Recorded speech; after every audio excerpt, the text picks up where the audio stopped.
I have over 500 movies on my Letterboxd watch list, so let's pick one at random and review it. Today's film is going to be Class of 1984. It looks like we got Michael J. Fox in this, and a story credit by Tom Holland, who, of course, also did Child's Play, Fright Night, Finner, a bunch of stuff I haven't seen, but Child's Play and Fright Night are classics.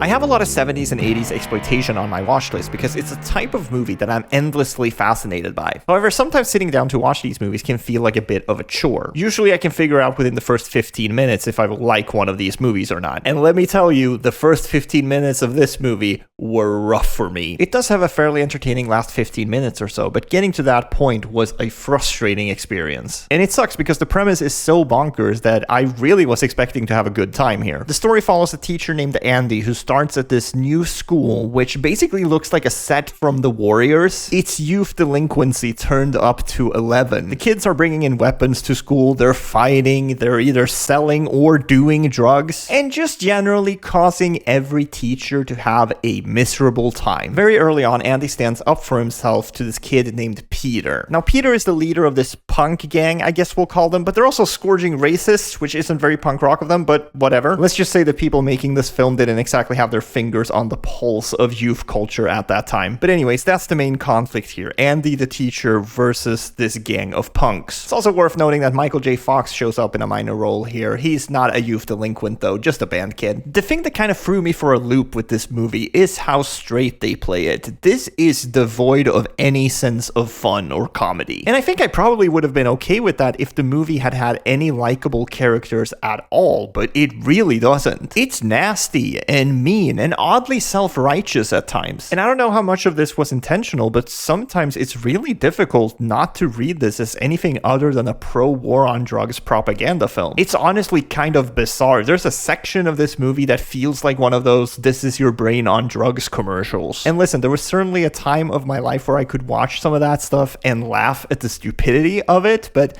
that's been a long time now. I think those days are gone since about, 2016. There's also a scene of sexual assault that is completely unnecessary to the plot. Like seriously, nothing would change if you just deleted that section of the movie. And I know I've gone on and on about liking disturbing films on this channel, but your movie, even if it is an exploitation movie, should be disturbing for a reason. It's because of things like that the Class of 1984 feels like conservative fear-mongering, because I'm sure you've all figured out where this movie ends up, right? The police can't contain these inner city youths, so a vigilante needs to rise up. It's your standard good guy with a gun type of bullshit, and the thing is, I'm not even immune to that bullshit when it comes to fiction. I like a whole bunch of those types of movies. But here, instead of me rooting for some sort of revenge or perverted justice, I just wanted everyone to die because they're so annoying. Like, I don't think you could have made the main villain of Peter more grating to watch if you tried. Him and his group of goons are just bullies. Like, that's their entire characters. And the main character is so laughably bad at handling these situations, playing directly into their hands every opportunity he gets,